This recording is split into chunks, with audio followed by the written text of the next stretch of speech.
Dear students, compass survey എന്ന പാഠഭാഗത്തെ മറ്റൊരു video ആണിത്. Okay, let us start our class. അപ്പം നമ്മളിവിടെ ആദ്യം പഠിക്കാൻ പോകുന്നത് രണ്ട് ഇൻസ്ട്രുമെൻ്റ് ആണ്. ആദ്യത്തേത് പ്ലാനിമീറ്റർ ആണ്. എന്താണ് പ്ലാനിമീറ്റർ? ഒരു ഇറഗുലർ ആയിട്ടുള്ള ഒരു സർഫസിൻ്റെ ഏരിയ കണ്ടുപിടിക്കാൻ ഉപയോഗിക്കുന്ന ഒരു ഇൻസ്ട്രുമെൻറ്റിനെയാണ് നമ്മൾ എന്തെന്ന് പറയുന്നത്, പ്ലാനിമീറ്റർ എന്ന് പറയുന്നത്. ഒരു ഇറഗുലർ ആയിട്ടുള്ള സർഫസിൻ്റെ ഏരിയ കണ്ടുപിടിക്കാനായിട്ടാണ് പ്ലാനിമീറ്റർ ഉപയോഗിക്കുന്നത്. അപ്പോൾ അതിന് ഇങ്ങനെ തന്നെ ചോദിക്കും, the instrument used for finding area of irregular surface. അതിൻ്റെ അർത്ഥം ഏതാണ്? ആൻസർ ഏതാണ്? പ്ലാനിമീറ്റർ ആണ്. ഇപ്പോൾ കണ്ടോ, ഈ ഡ്രോയിങ് ഒരു ഇറഗുലർ ആയിട്ടുള്ള സർഫസ് അല്ലേ, അപ്പോൾ അതിൻ്റെ ഏരിയ കണ്ടുപിടിക്കാനും കണ്ടോ പ്ലാനിമീറ്റർ ഉപയോഗിക്കുകയാണ് അവരവിടെ ചെയ്യുന്നത്. ഓക്കെ, അപ്പോൾ ഈ ഒരു ഇൻസ്ട്രുമെൻറ്റ് തന്നിട്ട് ഇത് ഏതാണെന്ന് ചോദിക്കും. അതുകൊണ്ട് ഈ ഇൻസ്ട്രുമെൻറ്റ് നന്നായിട്ട് മനസ്സിലാക്കുക. അപ്പോൾ ഈ പ്ലാനിമീറ്ററിൽ പല ഭാഗങ്ങളുണ്ട്. ഏതൊക്കെയാണത്? ട്രേസിങ് ആം ഉണ്ട്, ഒരു റിങ് ഉണ്ട്, അതിൻ്റെ ഉള്ളിൽ ട്രേസിങ് ലെൻസ് ഉണ്ട്, അതിൻ്റെ ഉള്ളിൽ ട്രേസിങ് പോയിൻ്റ് ഉണ്ട്, പിന്നെ ഒരു പോൾ പ്ലേറ്റ് ഉണ്ട്, ഇതാണ് പോൾ പ്ലേറ്റ്. പിന്നെ ഒരു പോളിൻ്റെ ആമുണ്ട്, അവിടെ ഒരു സ്ക്രൂ സെറ്റ് ചെയ്യാനുണ്ട്, റോളർ ഹൗസിംഗ് ഉണ്ട്, മെഷറിങ് റോളർ സ്കെയിലുണ്ട്, അങ്ങനെ കുറേ ഭാഗങ്ങൾ, സീറോ സെറ്റിംഗ് സീറോ സർക്കിൾ ഒക്കെ ഉണ്ട് പ്ലാനിമീറ്ററിൽ. ഓക്കെ, അപ്പോൾ ഈ ഫിഗർ കണ്ടു കഴിഞ്ഞാൽ നിങ്ങൾക്ക് മനസ്സിലാവണം ഇത് പ്ലാനിമീറ്റർ ആണെന്നുള്ളത്.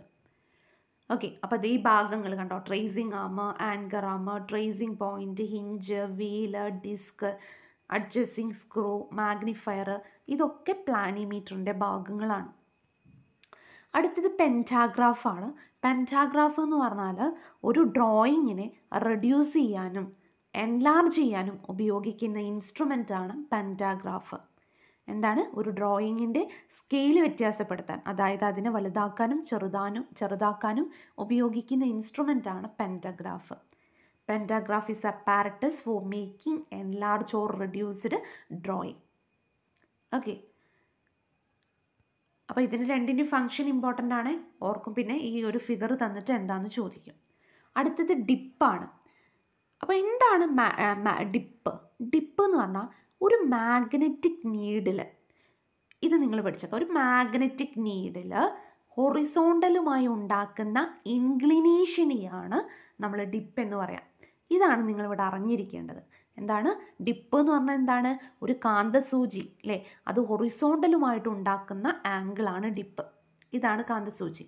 ഓക്കെ, അപ്പോൾ ഈ കാന്തസൂചിൻ്റെ അടുത്ത് യാതൊരുവിധ അതിനെ അട്രാക്ട് ചെയ്യുന്ന സാധനങ്ങളൊന്നുമില്ലെങ്കിൽ അത് ഈ പൊസിഷനിൽ തന്നെ നിൽക്കും. പക്ഷേ ഇതിനെ അട്രാക്ട് ചെയ്യുന്ന എന്തെങ്കിലും വസ്തു ഇതിനടുത്ത് വന്നു കഴിഞ്ഞാൽ, കാന്തസൂചിനെ അട്രാക്ട് ചെയ്യുന്ന എന്തെങ്കിലും വസ്തു ഇവിടെ വന്നു കഴിഞ്ഞാൽ എന്ത് ചെയ്യും? ഇതിന് മാഗ്നറ്റൈസേഷൻ സംഭവിക്കും അല്ലേ.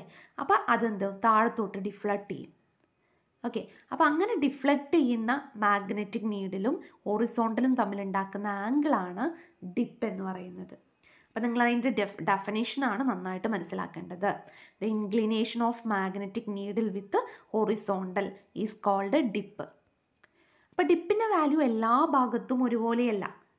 ഓക്കെ, അപ്പോൾ നമ്മുടെ എർത്താണിതെന്ന് വിചാരിക്കുക. അപ്പോൾ എർത്തിൻ്റെ പോൾ ഭാഗമാണിത്, ഇക്വേറ്ററാണിത്.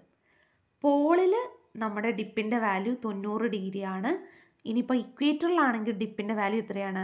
0 ഡിഗ്രിയാണ്. അതും ഓർത്ത് വയ്ക്കുക, ഇമ്പോർട്ടൻ്റ് ആണ്.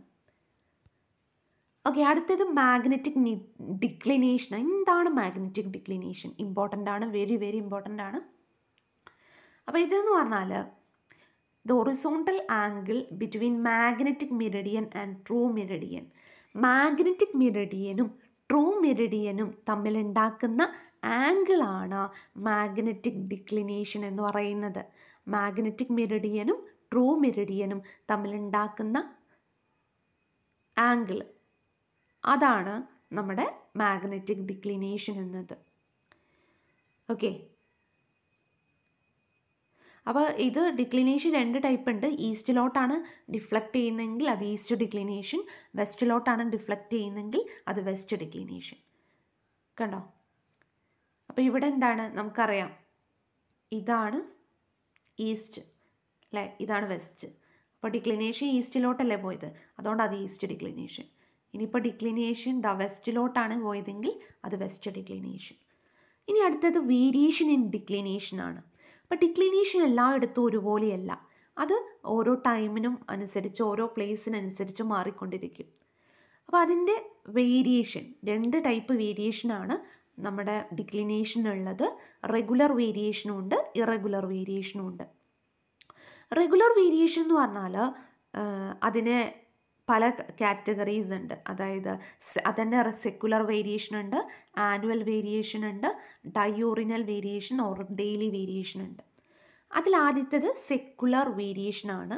അപ്പോൾ ഇവിടെ എന്ന് പറഞ്ഞാൽ ഇവിടെ മാഗ്നറ്റിക് മെറിഡിയൻ സെക്കുലർ വേരിയേഷനിൽ ഇതെന്താണ്, ഇതൊരു ടൈപ്പ് ഓഫ് റെഗുലർ വേരിയേഷനാണ് അല്ലേ. അപ്പോൾ ഇവിടെ മാഗ്നറ്റിക് മെറിഡിയൻ ഒരു പെൻഡുലം പോലെ മാറിക്കൊണ്ടിരിക്കും.